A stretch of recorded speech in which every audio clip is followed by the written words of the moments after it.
Graças a Deus. Todos animados, renovados? Muita chuva. Chuva é bênção. Temos comentado desde o sábado, o domingo, sobre 3 tipos de erros que podem transtornar a obra, né?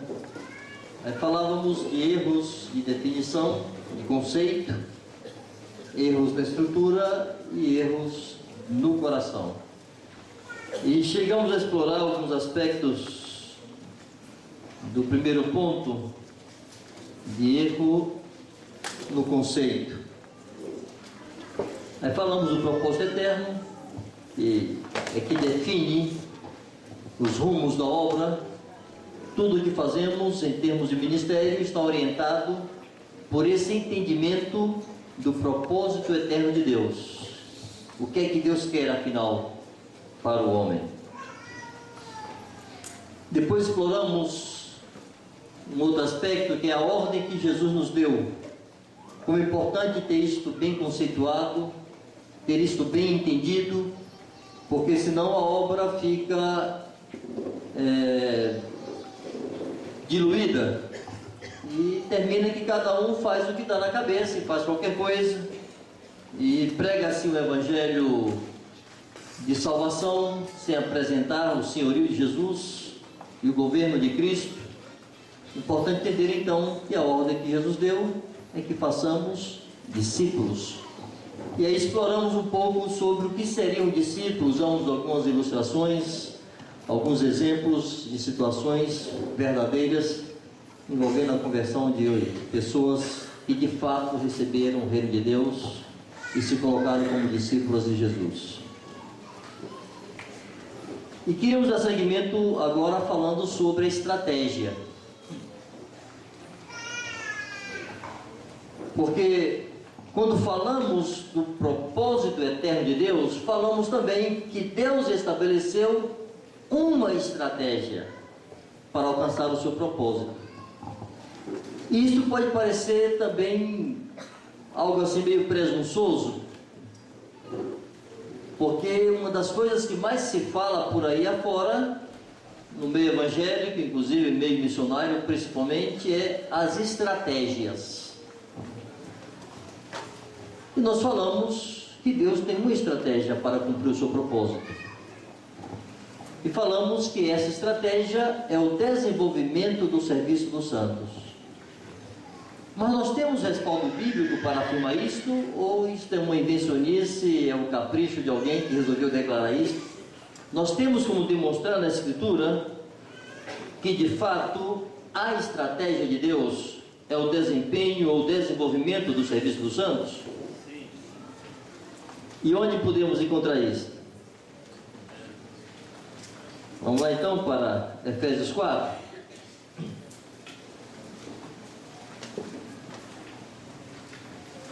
Estamos incluindo isso aqui nesse quesito de conceitos, porque se não entendemos e se isso não se torna a nossa convicção de que Deus de fato tem uma estratégia, nós também vamos tentar trabalhar em muitas direções, de diversas formas, e não vamos explorar aquilo que a Escritura afirma que Deus quer que aconteça com a igreja, com respeito ao ministério. Efésios 4, verso 11 em diante. E Ele mesmo, Ele quem? Senhor Jesus. E Ele mesmo concedeu uns para apóstolos, outros para profetas, outros para evangelistas e outros para pastores e mestres. Primeira coisa importante entender aqui, que esses ministérios específicos foram estabelecidos por Ele mesmo. Quando lemos em 1 Coríntios capítulo 12, verso 28, diz que na igreja estabeleceu Deus, primeiramente, apóstolos, em segundo lugar, profetas, em terceiro lugar, mestres ou doutores ou pastores, que ao final é o mesmo serviço, usando palavras diferentes. Então, o Senhor Jesus estabeleceu esses ministérios: apóstolos, profetas, evangelistas e pastores mestres. Para que Jesus os estabeleceu na igreja? Qual era a intenção do Senhor ao estabelecer esses ministérios? Que fizessem campanhas, que produzissem muitos sinais, que eles edificassem a igreja? Qual era o objetivo de Jesus quando os estabeleceu? O texto diz com muita clareza. Eu gosto de, na minha Bíblia, destacar as expressões para, porque, justamente porque essas expressões indicam propósitos e motivos. E aqui diz que ele mesmo estabeleceu esses mistérios com vistas, ou seja, ele estava olhando, ele pretendia com isto, com vistas ao correto ordenamento dos santos, para o desempenho do seu serviço, para a edificação do corpo de Cristo. Está encadeado aqui: correto ordenamento, para o desempenho, para a edificação. Se pegarmos de trás para frente, podemos concluir que esta edificação só será efetiva se os santos desempenharem o seu serviço. E os santos só irão desempenhar o seu serviço se forem corretamente ordenados. Então, quando Deus pensou nesses ministérios, amados, na verdade estava pensando em cada um de nós, em cada discípulo, estava pensando na igreja, porque a intenção final do Senhor era a edificação do corpo. E o Senhor sabe que o corpo só será adequadamente edificado se cada um dos membros desse corpo desempenhar o seu serviço. E se os membros não desempenham o seu serviço, o corpo não será edificado. Mas a pergunta é: nós cremos assim? Se essa é a nossa fé, qual é a consequência disso na nossa vida prática e no desenvolvimento do nosso serviço e ministério? Porque a nossa fé resulta em nossa prática. Nós não praticamos o que declaramos crer, nós praticamos o que cremos de fato. Vou pegar aqui um exemplo polêmico de propósito, só para ilustrar como aquilo que de fato cremos traz consequências e implicações às vezes graves. Por exemplo, nós cremos que o casamento é indissolúvel. Nós cremos isso. Então, nós não admitimos recasamento. E vocês já viram que às vezes esse aspecto de nossa fé e prática provoca muita complicação? Eu já tratei situações delicadíssimas que envolviam recasamento. Mas nós não recuamos, porque nós cremos assim. E nós não podemos violentar a nossa consciência e fazer concessões para evitar tensões ou dramas, porque visamos o que é eterno. Trabalhamos assim porque cremos que o recasamento seria uma relação de adultério e teria implicações eternas. Então se sofre o dano aqui para ganhar a eternidade. Estou usando isso só para ilustrar de que quando cremos, praticamos. Se não praticamos, é porque não cremos. Então, se nós como igreja cremos que a edificação da igreja só vai acontecer conforme a vontade de Deus, se cada discípulo, se cada membro do corpo desempenhar o seu serviço, então a implicação prática disto, a consequência imediata, é que cada um de vocês vai desenvolver o seu serviço. E se você não se aplica a isto, na verdade você não crê nisso. Então vamos tentar destrinchar um pouquinho essa questão do que seria correto ordenar. E na maioria das traduções está aperfeiçoar para o desempenho do seu serviço. Mas sabemos que a palavra aqui A palavra grega usada aqui indica correto ordenar. Essa palavra foi traduzida como aperfeiçoamento. O que seria correto ordenar? Eu quero usar alguns exemplos esdrúxulos, estranhos, justamente para chamar a atenção do desastre que é não correto ordenar. Imagina que a mão, ao invés de estar aqui no extremo do braço, estivesse no topo da cabeça. Para que serve a mão aqui? Para você dar uma de morcego, né? Dormir pendurado lá. Vai servir de cabide. Agora imagina que o ouvido estivesse na sola do pé. Se você está calçado, fica surdo. Se você está descalço, vai assim, vai ter que andar plantando bananeira para ouvir. São exemplos, como eu disse, esdrúxulos, esquisitos, mas só para entendermos que se os membros não estiverem corretos, ordenados, ou seja, dispostos no corpo de maneira que funcionem, o corpo não desempenha o seu serviço. E se é assim no corpo humano, é assim no corpo de Cristo.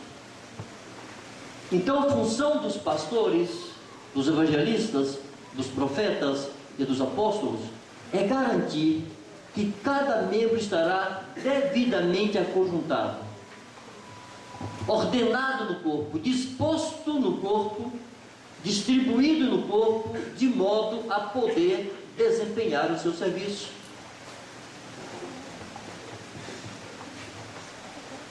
Conseguiram então? Vou repetir. E ele mesmo concedeu uns para apóstolos, outros para profetas, outros para evangelistas e outros para pastores e mestres, com vistas ao correto ordenamento dos santos para o desempenho do seu serviço, para a edificação do corpo de Cristo. Até que medida?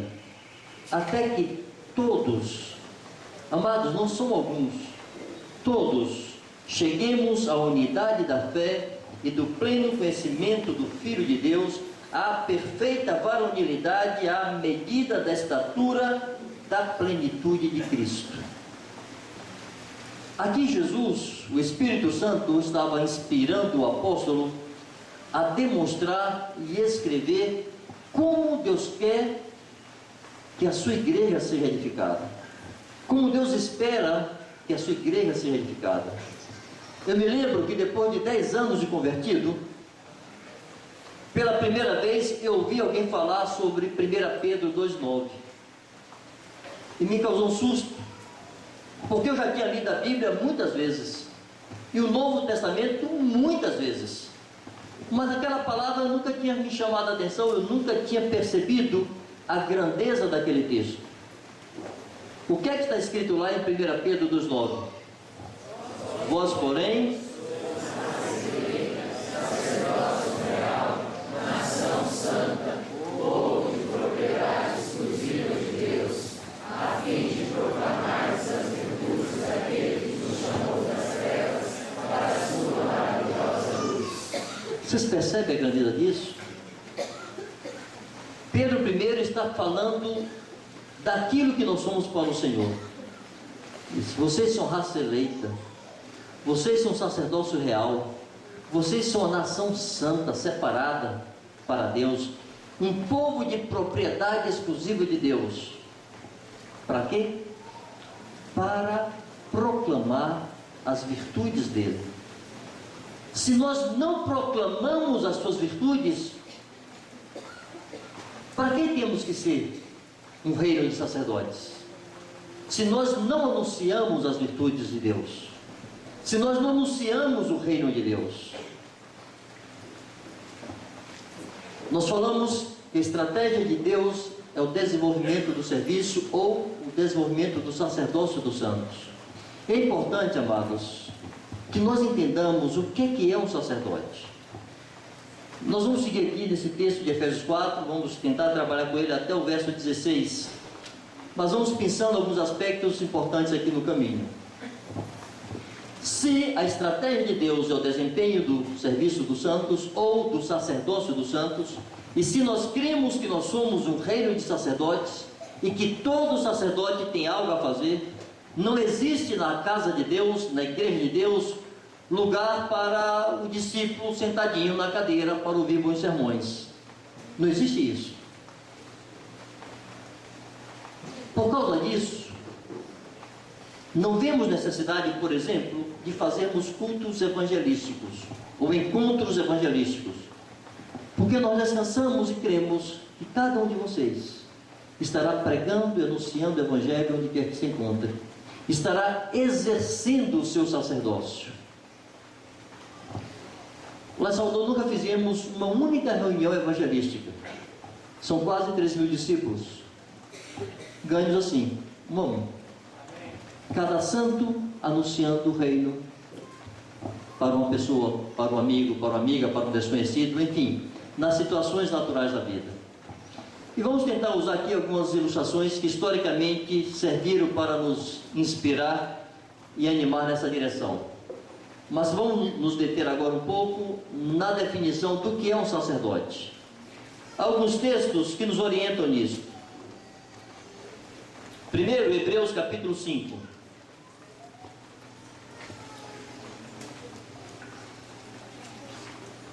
Hebreus capítulo 5, os versos 1 e 2.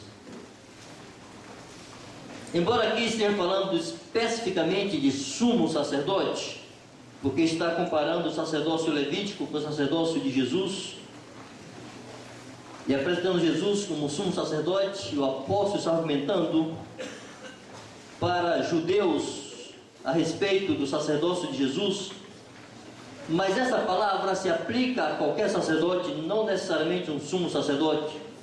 Essa palavra, digo, o serviço apresentado aqui. Porque todo sumo sacerdote, sendo tomado dentre os homens, é constituído nas coisas concernentes a Deus a favor dos homens.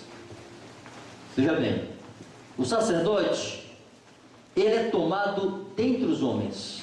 E quem o toma dentre os homens? Quem elege o sacerdote? Deus. Quem elegeu vocês? O presbitério? Vocês têm convicção de que Deus os elegeu? Uma das verdades que mais me impactou logo no início da minha conversão foi saber que Cristo me elegeu. Inclusive, isso me ajudou a me livrar de tudo que foi complexo que eu tinha. Porque um tem complexo de feio, outro tem complexo de bonito, um tem complexo de forte, outro tem complexo de fraco, um tem complexo de sabidão, outro tem complexo de burrice. Não falta complexo por aí. Aí o Senhor vem e diz: não fostes vós que escolhestes a mim, eu vos escolhi a vós outros. Eu disse: ué, Jesus me escolheu? Que me interessa agora se alguém me rejeita? Ele me quis, foi Ele quem me escolheu. Tomados todos os sacerdotes, aqui nós somos todos sacerdotes, todos fomos eleitos por Deus. Ele nos elegeu antes da fundação do mundo, nos escolheu para sermos santos e irrepreensíveis perante Ele. Então, o primeiro entendimento que nós temos que ter como sacerdotes é que foi o próprio Senhor que nos elegeu dentre os homens. Nenhum de nós seria capaz de salvar-se a si mesmo. O Senhor nos atraiu para Ele. O Senhor nos elegeu e nos constituiu. Constituiu em quê? É tomado dentre os homens e constituído nas coisas concernentes a Deus, a favor dos homens.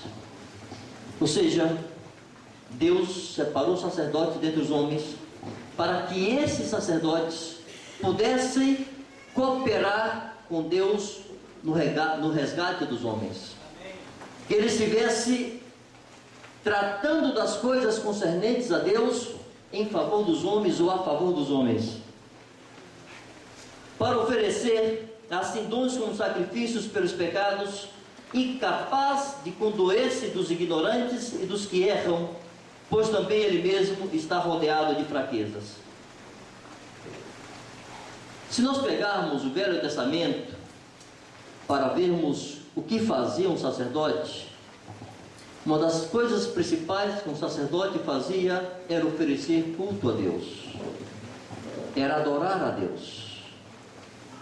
Amados, se queremos exercer o nosso sacerdócio, não é suficiente simplesmente sairmos por aí pregando.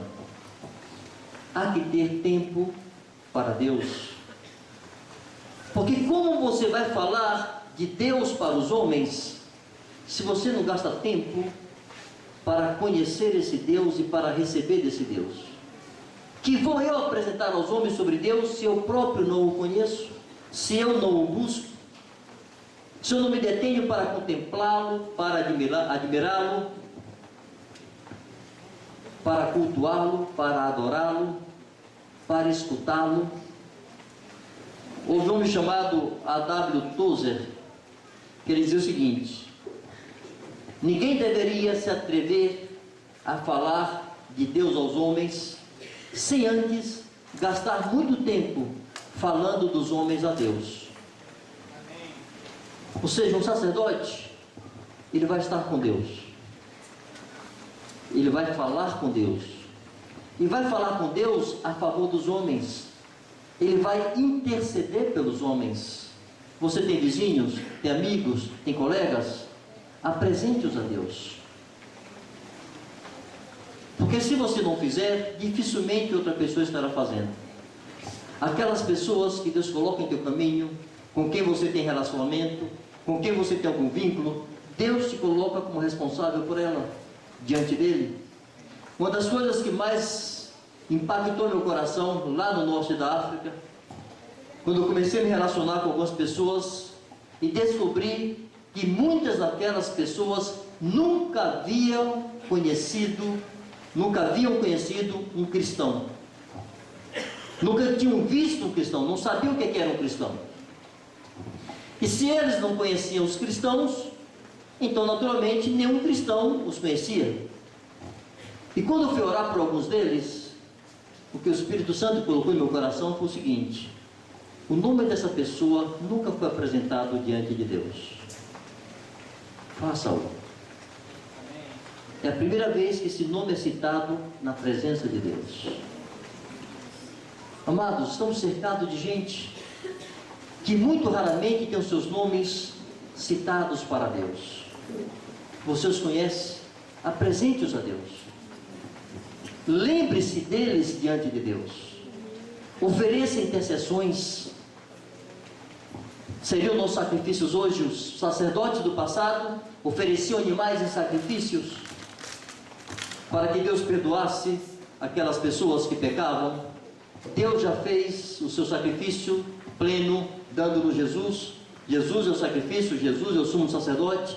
Nós somos um reino de sacerdotes e devemos diariamente apresentar diante dele os homens que nós conhecemos, as pessoas que nós conhecemos, porque fomos estabelecidos por ele para isso.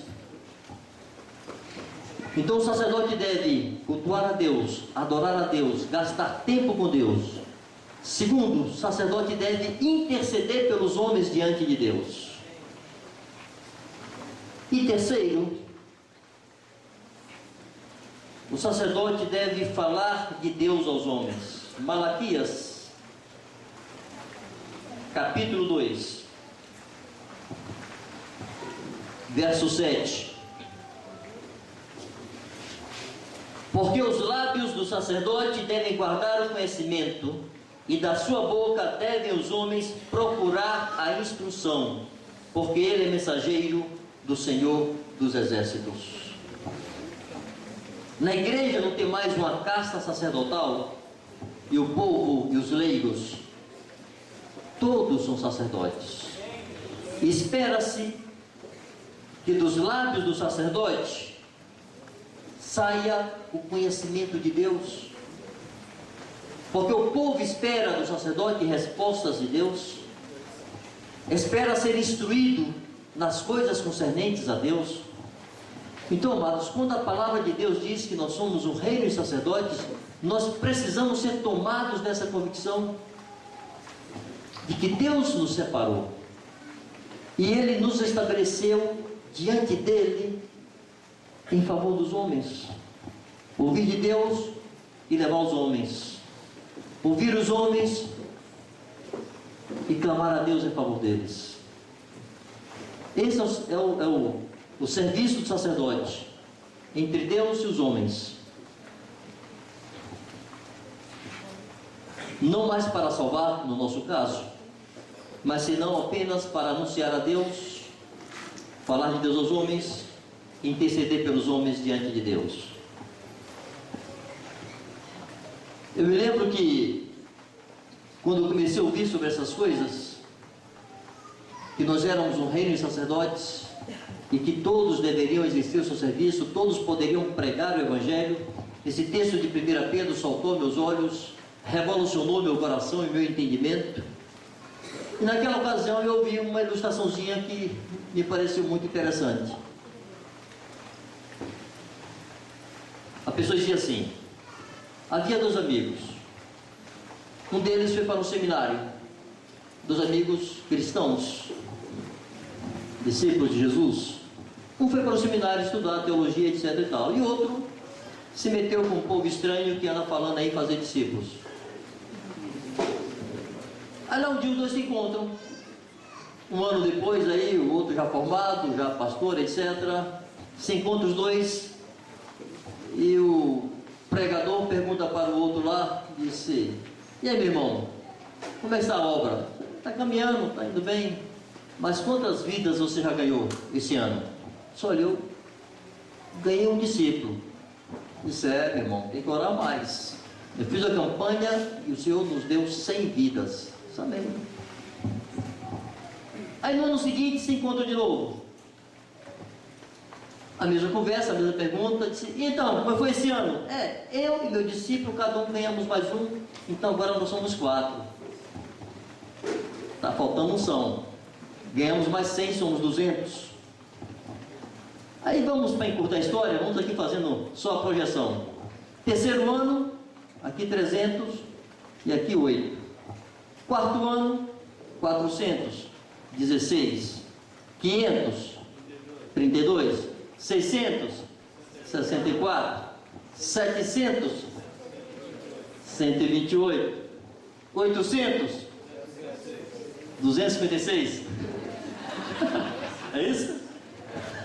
Eu não estou contando aqui não. 900, 512, 1000, 1024, 1100, 2048. Será que isso é só história de carochinha ou isso é possível? Por que um discípulo não pode cada ano ganhar mais um discípulo? O principal motivo é se ele não anuncia o Evangelho. Porque se ele passar o ano inteiro anunciando o Evangelho, nas oportunidades que surgirem, ele vai ganhar um discípulo. Basta cada um ganhar um, se for tomado desta convicção de que cada um de nós é um sacerdote e colocarmos a nossa vida em função disto, ganhamos. Por isso eu comecei perguntando: nós cremos nisso? Porque se queremos, fazemos. Cremos que somos sacerdotes? Entendemos que fomos tomados por Deus dentre os homens nas coisas concernentes a Deus, a favor dos homens? Que devemos interceder pelos homens e ensinar aos homens? Sabendo que estamos cercados de fraqueza, por isso também devemos ser aptos para nos compadecermos dos ignorantes e dos que erram. Não somos sabichões, não nos autoelegemos, fomos tomados pelo Senhor, e Deus nos manda agora para, por nosso intermédio, tomar outros, como por meio de outros um dia nos tomou. Se fazemos isso, amados, é possível. Há um exemplo que me anima,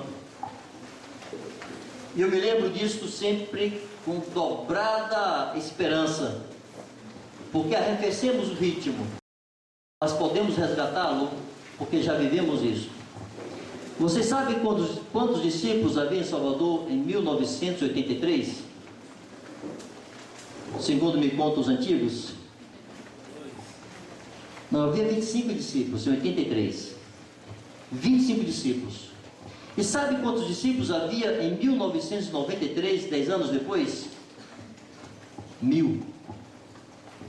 Foi um acréscimo de 4.000% em 10 anos. Dava quase essa conta que nós fizemos aqui. Porque havia um pequeno grupo de discípulos que criam nisso. Discípulos que fazem discípulos, que fazem discípulos, que fazem discípulos. Não são discípulos que receberam a salvação e se acomodam na igreja e vão herdar a vida eterna. E gostam de se reunir para adorar ao Senhor juntos. Isso também. Mas, amados, não é só isso. Gerar vidas para Deus. Benito costuma dizer que, melhor, ele costuma perguntar assim: por que Deus nos deixa na terra depois que nós nascemos de novo? Correndo o risco de pecar, inclusive. Por que Deus não nos toma para o céu assim que nós nascemos de novo? Aí ele pergunta: será que é porque Ele quer que nós aperfeiçoemos a nossa comunhão? No céu a comunhão é perfeita. Será que é para louvarmos a Ele aqui e o adorarmos aqui? Lá no céu se adora melhor e se louva melhor. Deus nos deixa aqui com um propósito: anunciar o seu reino. Amém.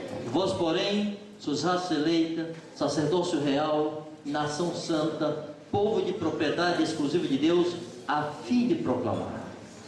Recebereis poder ao descer sobre vós o Espírito Santo e sereis minhas testemunhas. Vocês já leram no início do livro de Atos? Já perceberam que os apóstolos foram presos algumas vezes? Uma vez foram chicoteados e liberados, outra vez foram trancados na cadeia mesmo.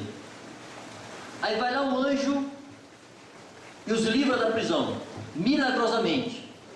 Eles foram presos porque estavam anunciando o Evangelho. Aí vem o anjo de Deus e os livra. Eles saem, e o que é que eles fazem logo na manhã seguinte? Pregam o Evangelho. E o que acontece? Vão presos de novo. Ou seja, se me prende eu estou preso, se me livra eu prego, se me prende eu estou preso, se me livra eu prego. Porque eu existo para pregar. Não existe para escapar, para me dar bem, é para pregar. Amém. Quando nós lemos em Atos capítulo 8, verso 1, que fala da perseguição que Paulo trouxe sobre a igreja na Judeia, diz que todos foram dispersos. Vamos dar uma olhadinha lá? Atos capítulo 8.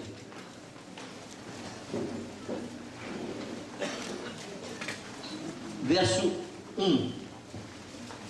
Naquele dia levantou-se grande perseguição contra a igreja em Jerusalém, e todos, à exceção dos apóstolos, foram dispersos pelas regiões da Judeia e Samaria. Alguns homens piedosos sepultaram Estevão e fizeram grande pranto sobre ele. Saulo, porém, assolava a igreja, entrando pelas casas e arrastando homens e mulheres, encerrava-os no cárcere. Agora presta atenção no verso 4. Entre mentes, ou seja, enquanto isso, os que foram dispersos iam por toda parte pregando a palavra. Irmãos, essa turma aqui saiu de Jerusalém debaixo do chicote de Paulo. Eles não foram enviados, não receberam imposição de mãos, não foram separados para serem enviados a algum lugar. Eles saíram fugidos pela perseguição de Paulo, porque Paulo entrava nas casas e os arrastava ao cárcere. Famílias inteiras saíram dispersas, literalmente com a trouxa na cabeça, sem saber para onde ia. E o que eles faziam por onde passavam? Sentavam no canto, choravam e diziam: Senhor, livra-nos da mão desse tirano, Senhor, não permitas que ele nos persiga, nos dê liberdade para pregar o Evangelho. Faziam isso? Não. O que eles faziam? Pregavam o Evangelho. com dor, sem dor, com casa, sem casa, com comida, sem comida, com muita roupa, pouca roupa, com a trouxa na cabeça, eles iam fugindo e pregando o Evangelho. Irmãos, isso não se conquista com uma pregação.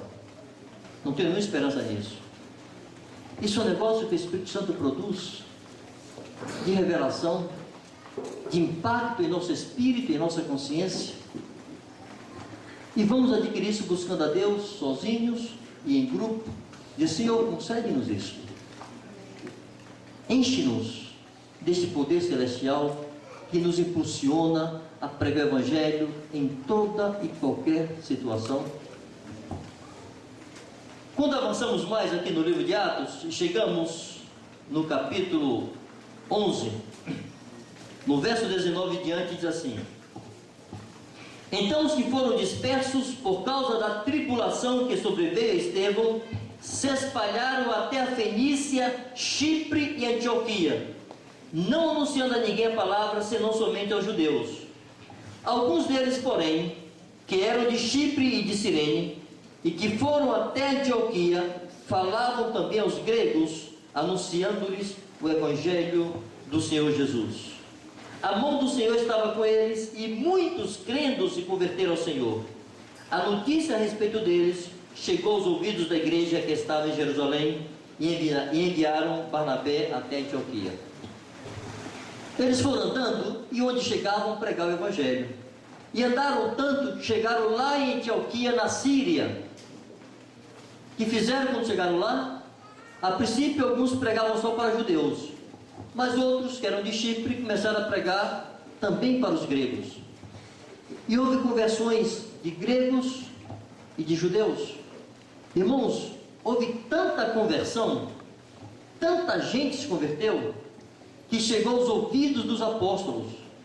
Diz assim: ó, Pedro, João, Tiago, Bartolomeu, Filipe, é o seguinte, aquela turma daqui correndo, por causa de Paulo, estão pregando o Evangelho por aí. Lá em Antioquia já tem uma igreja, muita gente se converteu lá.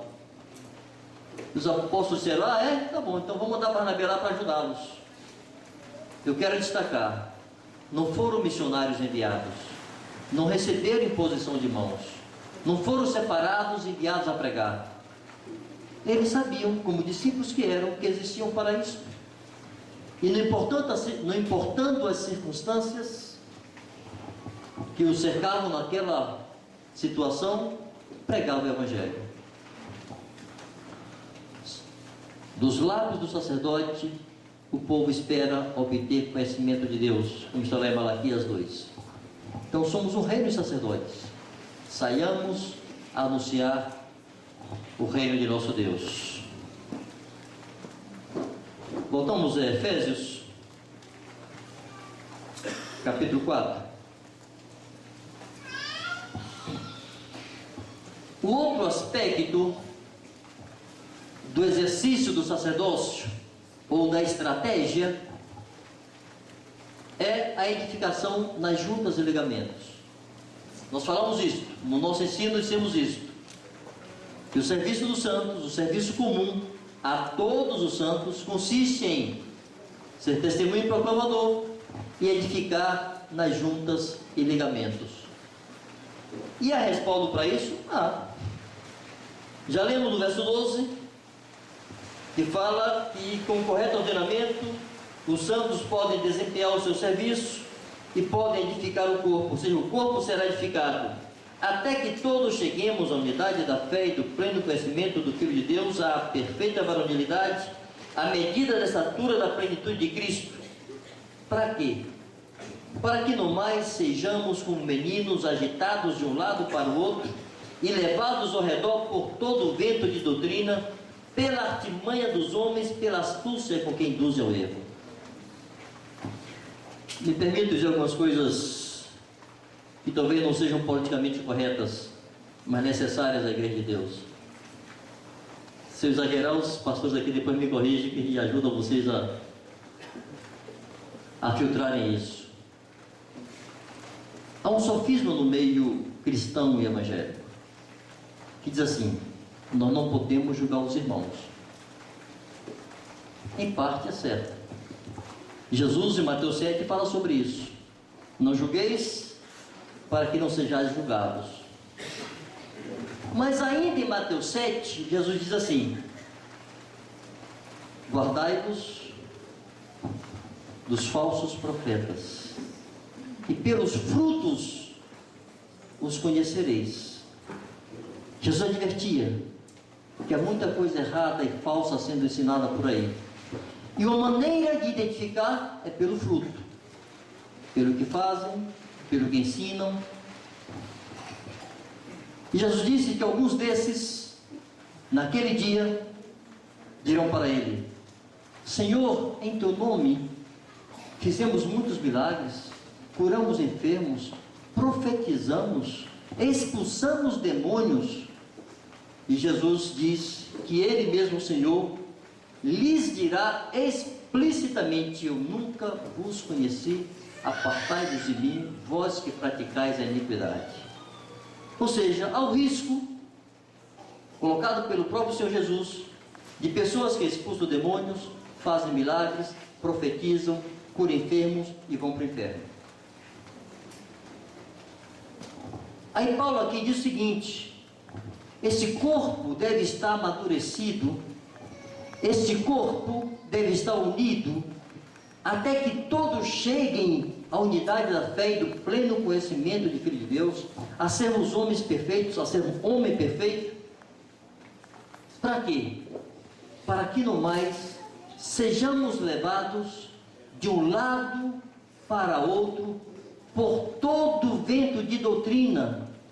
Aí aqui, amados, vem uma frase importante: pela artimanha dos homens e pela astúcia com que induzem ao erro. Paulo não está advertindo a igreja contra homens que são sinceros e sérios e apenas estão equivocados. Paulo está falando de homens que usam de artimanhas, que induzem ao erro. São esses mesmos homens que aos Filipenses ele diz: guardai-vos dos cães. Paulo os chama de cães. Diz: guardai-vos dos maus obreiros. Em Filipenses 3, 1 e 2. Mais adiante, no finalzinho do capítulo 3 de Filipenses, ele diz assim: porque muitos há que andam entre nós, andam por aí no meio da igreja, sobre os quais repetidas vezes já vos adverti, e agora volto a fazê-lo até com lágrimas, de que eles são inimigos da cruz de Cristo. O Deus deles é o ventre, a glória deles está na sua infâmia, o destino deles é a perdição, visto que só se preocupam com as coisas terrenas. Você quer identificar um mau obreiro? Quer identificar um desses que usam de artimanha para induzir ao erro? Quer identificar aquele a quem Paulo chama de cão? Ouça a sua pregação. Se ele só fala das coisas terrenas, é um desses. É um inimigo da cruz de Cristo. Se eles só falam de prosperidade e saúde, corra deles, que a Bíblia chama de inimigo da cruz de Cristo. Isso nunca foi o evangelho de Jesus. É o evangelho terreno que aponta para o homem, para o bem do homem, para a prosperidade do homem. É um evangelho que nem sequer fala de salvação. Não é apenas um evangelho barato que oferece uma salvação barata. É um evangelho infame que aponta para a terra e só fala das coisas terrestres. Aí Paulo diz assim: mas a nossa pátria está nos céus. E amados, Paulo diz que eles induzem ao erro, usam de artimanhas para isso. Eu me preocupo muitíssimo quando os irmãos andam por aí nas livrarias evangélicas comprando qualquer coisa que aparece. Olha, me dá calafrios quando eu entro em livraria evangélica. Você procura, e de 100, me desculpe a má expressão, porcarias, você encontra um livro que preste. Porque a turma quer botar ali o que vende e o que faz sucesso. Ninguém quer falar de cruz, ninguém quer falar de santidade, Ninguém quer falar de separação do pecado, porque isso não vende. Me arrepia quando vejo irmãos ligados em programas evangélicos da televisão, sem filtrar exatamente o que estou ouvindo. Siga a receita de Paulo e preste atenção. Paulo identificava o mau obreiro pelos sintomas.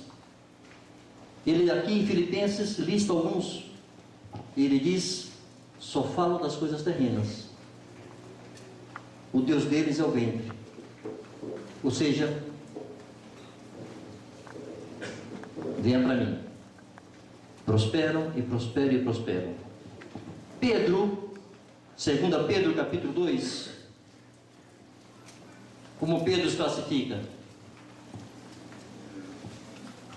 A partir do verso 1: assim como no meio do povo surgiram falsos profetas, assim também haverá entre vós falsos mestres, os quais introduzirão dissimuladamente heresias destruidoras, até o ponto de renegarem o soberano Senhor que os resgatou, trazendo sobre si mesmos repetida destruição.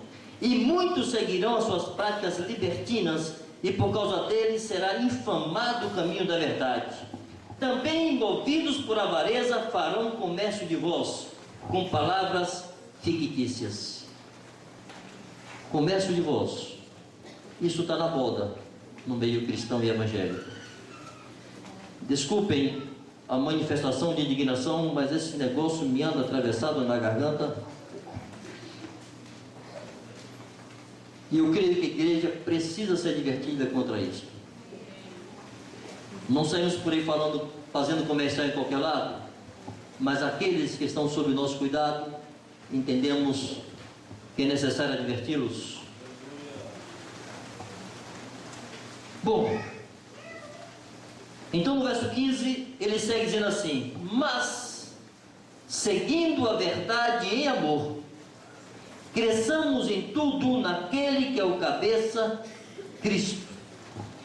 Algumas versões, ao invés de falar seguindo a verdade em amor, diz falando a verdade em amor. E aqui, amados, há a necessidade de que nós possamos, entre nós, como membros uns dos outros, sempre falar a verdade em amor. Rogo a vocês que nunca deixem de falar a verdade porque amam. Não é verdadeiro amor. Você ama, diga a verdade. E se vai dizer a verdade, faça-o em amor, de tal maneira que a pessoa que está ouvindo aquela verdade perceba que está sendo amada. Você se lembra de Jesus com o jovem rico? Lá no Evangelho segundo Marcos diz que Jesus, olhando, o amou. Jesus amou aquele homem, mas Jesus não mudou o conteúdo da palavra que tinha para ele. Jesus deu as condições que deu para todo aquele que quis segui-lo. Renuncia a tudo quanto tem, deixa eu te governar, eu vou te dar uma ordem, vende tudo. Não posso. Se você não pode me obedecer, eu não posso te salvar. É o que Jesus disse ao final. Se você não pode obedecer, eu não posso te dar a vida eterna. Porque a vida eterna é concedida a todos os que lhe obedecem. Vocês já viram isso em Hebreus? Hebreus 5. Já estou precisando trocar de óculos, viu?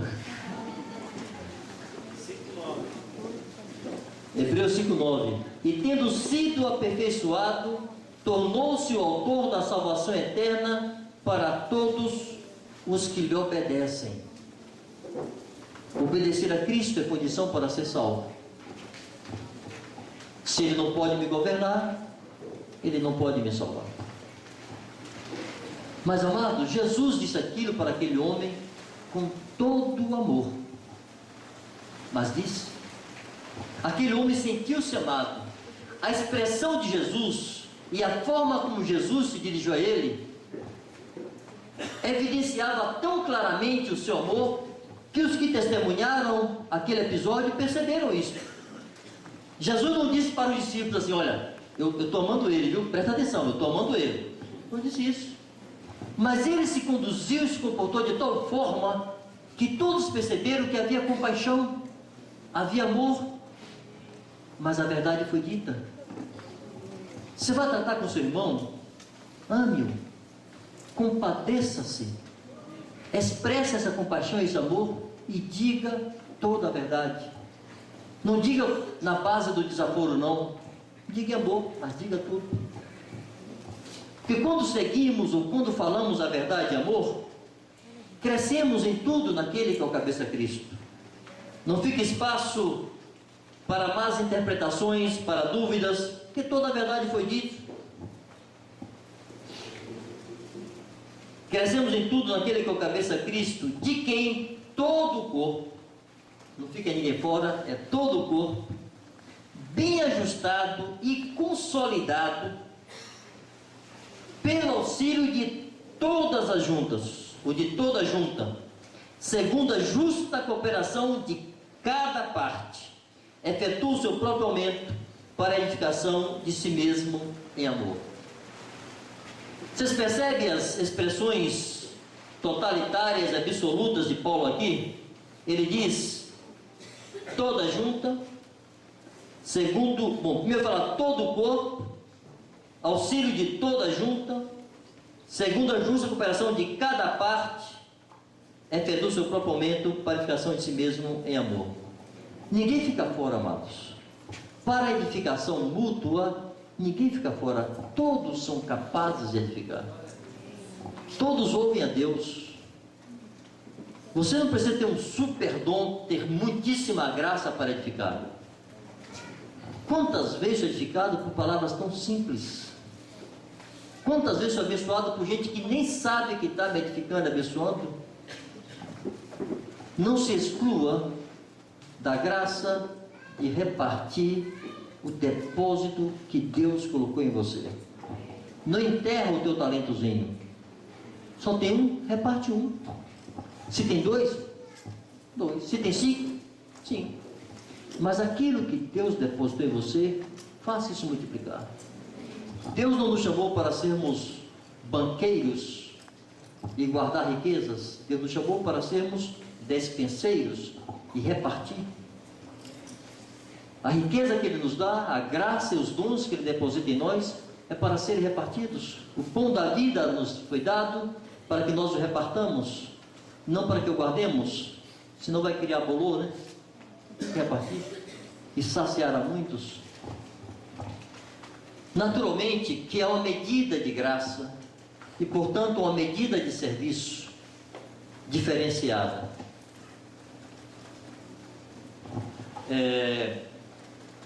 Vou tentar pegar como exemplo.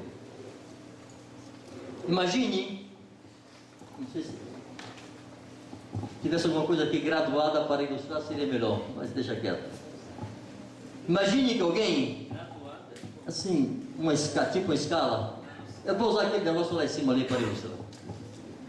Desculpe aqui meus recursos não muito convencionais, viu? Mas imagine que alguém recebeu da parte de Deus dom e graça daquele tamanho. Imagina essa parede ali, dali até ali. Lá em cima tem aquela gradezinha, né? Aí tem 1, 2, 3, 4, 5, 6, 7, 8, 9, 10, 11, 12, 13, 14 divisões. Todas são formando ali dois triângulos, mas são 14 retângulos, quadrados, não sei bem. Parábola mal arrumada.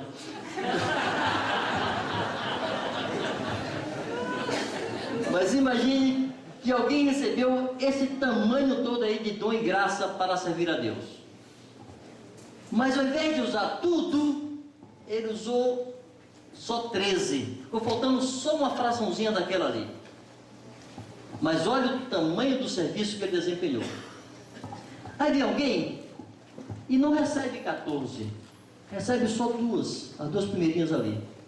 A medida de graça e de dom que Deus lhe deu, pequenininha, 2 porções. Mas ele desempenha em totalidade, ele se desencumbe de tudo. Ele dá conta dos dois. Quem vocês acham que foi mais fiel?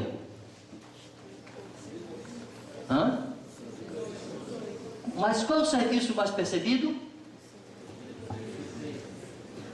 Aí um presbítero, um apóstolo, sei lá, um profeta, recebe muita graça e serve muito. E todo mundo vê o que ele faz. Ah, fulano, quanta graça, que bênção. Mas será que ele é fiel a tudo que Deus lhe concedeu? Deus vê, Deus sabe, e o galardão e recompensa do Senhor não é pela dimensão do serviço, é pela fidelidade ao que lhe foi confiado. Se aquele que recebeu 5 talentos entregasse ao Senhor apenas 8, seria chamado de servo mau e negligente. Se recebeu 1 tivesse trazido os 2, seria chamado de servo bom e fiel. Então, amados, você não precisa ter 14 porções dessa. Tem só uma? Sirva com o que você tem. Porque é segundo a justa cooperação de cada parte. Para ser justo, quem recebe muito tem que dar muito. E quem recebe pouco, pouco. Não é isso que Jesus ensina em Lucas capítulo 12, se não me engano.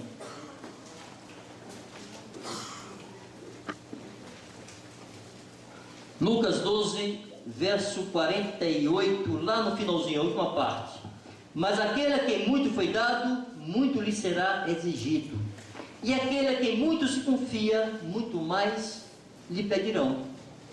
Deus exige e Deus pede conforme aquilo que Ele dá. Se deu muito a um apóstolo, pois o apóstolo que se cuide, trabalhe muito. Porque Deus vai exigir na medida que Ele deu. Então, amados, quando se fala de justa cooperação, o Senhor quer dizer isto: faça na medida que você recebeu. Não se pode exigir desse dedinho que ele tenha a capacidade do braço. O braço vai fazer mais força, o dedinho, nós segurar um peso aqui, o dedinho faz o que ele pode, ele fecha junto com os demais dedos e diz: olha, eu estou dando o que eu tenho, só tem esse pouquinho aqui, eu boto aqui, tudo que ele tem está aqui. Se tira esse dedinho, vai ser mais difícil pegar aquele mesmo peso. Então, a justa cooperação significa todos darem o que têm. Agora, amados, será que todos podem pregar o Evangelho? Será que todos podem edificar mesmo? Para fechar essa sessão aqui, vamos usar 2 ilustrações bíblicas. Primeiro, Paulo fala lá em 1 Coríntios 14, quando ele fala sobre como deve ser as nossas reuniões. Ele diz assim, verso 31, 1 Coríntios 14, 31, porque alguns de vós podereis profetizar, porque todos podereis profetizar um após outro, para todos aprenderem e todos serem consolados. Todos podem profetizar, todos podem edificar, todos podem abençoar. Não tem que vir aqui na frente e pegar o microfone para profetizar. Teu irmão está do lado, fala com ele aquilo que Deus botou em teu coração. E não tem que ser na reunião apenas, encontrando na rua, abençoa-o. Aplique ricamente em vós a palavra de Cristo, instruí-vos, aconselhai-vos mutuamente em toda a sabedoria. Então todos podem edificar na igreja, todos podem profetizar, todos podem abençoar uns aos outros. E quanto a pregar o Evangelho? Você se lembra da história lá do endemoniado gadareno? O sujeito devia ter dentro dele pelo menos 2.000 demônios. Porque depois que os demônios foram expulsos, havia ali uma manada de 2.000 porcos. E os porcos ficaram endemoniados. Então, se cada porco levou apenas o demônio dentro dele, aquele homem tinha pelo menos 2.000 demônios. Aquele homem andava nu, nos cemitérios, se cortando com pedras, quebrava as correntes, nada segurava aquele louco, era um louco completo. todos fugiam dele, Jesus se compadeceu daquele homem. Jesus libertou aquele homem. E qual foi a ordem que Jesus deu para aquele homem? Vai aos teus e conta para eles de todo o bem que o Senhor te fez e como teve misericórdia de ti. Amados, se um louco que andava nu nos cemitérios, amarrado de correntes, se cortando com pedras, com 2.000 demônios dentro dele, pode, ato seguido, a sua libertação, ir aos seus e falar do bem que Deus lhe fez, qualquer um de nós pode fazer a mesma coisa. É só lembrar do bem que Deus nos fez. Lembra da tua conversão, lembra da tua salvação, do dia que Deus te encontrou e mudou a tua vida. Vai lá e testemunha aos teus: Deus me fez bem. O Henrique se batizou aqui ontem. Pois Henrique pode ir à sua casa, aos seus pais, aos seus irmãos, não sou então Henrique aqui, e falar para eles do bem que Deus lhe fez, como se compadeceu dele e o tirou das trevas para a luz. Pois bem, se cremos que essa é a estratégia, vamos fazê-la funcionar. Testemunhos e proclamadores lá fora, e entre nós nos edificar nas juntas e ligamentos. Amém?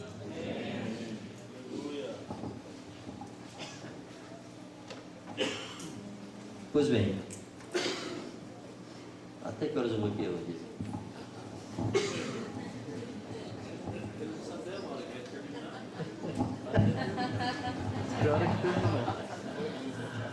Pobrezinhos, nunca mais vão me querer de volta aqui. Isso aqui não.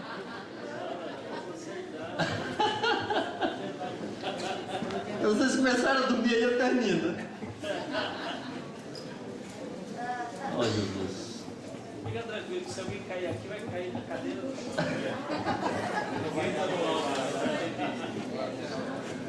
Ai, ai, ai.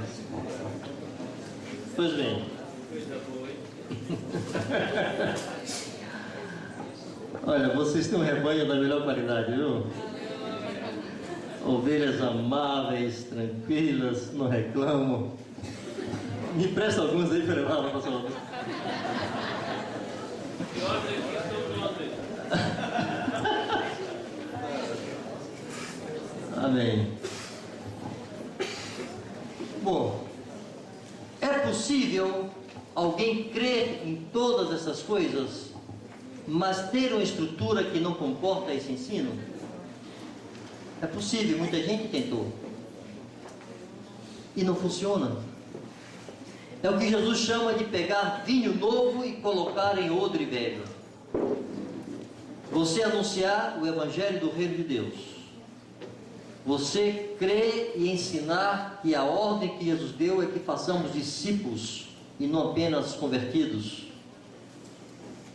Você crê que o que Deus quer é que todos sejam semelhantes a Jesus e não apenas salvos.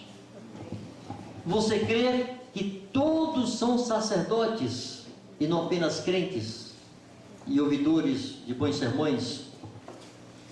Uma fé como esta não comporta dentro de um salão simplesmente. Não comporta em reuniões às quartas e aos domingos.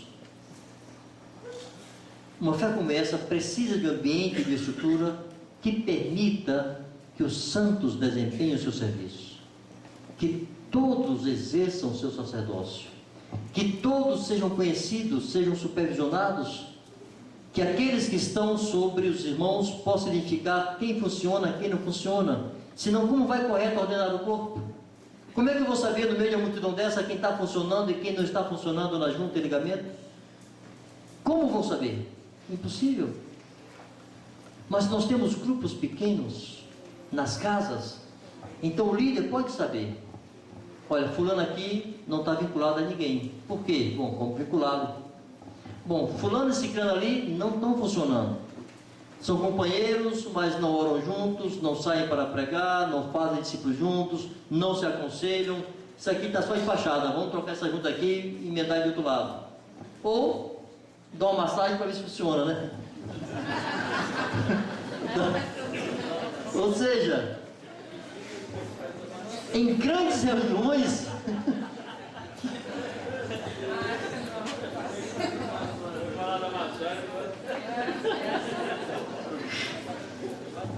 em grandes reuniões, não dá para identificar se o membro está conjuntado ou não está conjuntado, se está correto ordenado ou não está correto ordenado, e se essa junta funciona ou não funciona. Para que todos sejam sacerdotes, amados, e exerçam o sacerdócio, precisamos de grupos pequenos, nas casas, onde todos sejam conhecidos, que participem de fato e de verdade da vida uns dos outros, que se protejam, que se amem, que se corrijam, que se repreendem, que se consolem, que se animem, que profetizam uns para os outros. A estrutura, como funcionamos, é indispensável para a fé que pregamos. Os apóstolos não se preocuparam em construir templos e fugiram das sinagogas como local para a igreja estar reunida. Não foi porque não tivesse essa opção. Se os judeus construíram sinagogas, por que os discípulos não podiam construir também seus lugares de reunião simplesmente? Os apóstolos entendiam que somos o reino e somos a família e funcionamos em qualquer lugar, em todo momento, que a obra não acontece dentro do salão e nem mesmo dentro da casa. A obra acontece todo o tempo, em todo lugar onde cada discípulo está.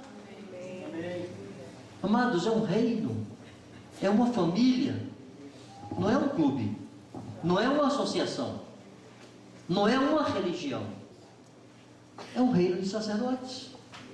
Era isso que estava na mente daqueles irmãos que foram expulsos de Jerusalém por Paulo.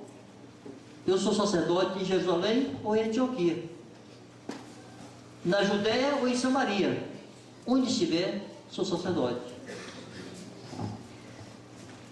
Quando eu fui detido lá, eu contava algo para vocês aqui ontem, lá no norte da África, uma das coisas que o moço lá me disse, o chefe de polícia, ele disse duas coisas que eu não me referi aqui ontem. Primeiro, ele disse assim: você sabe que os crimes que você cometeu nos países extremados é punido com morte, né?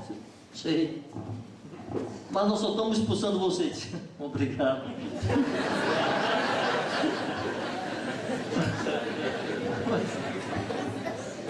Ou seja,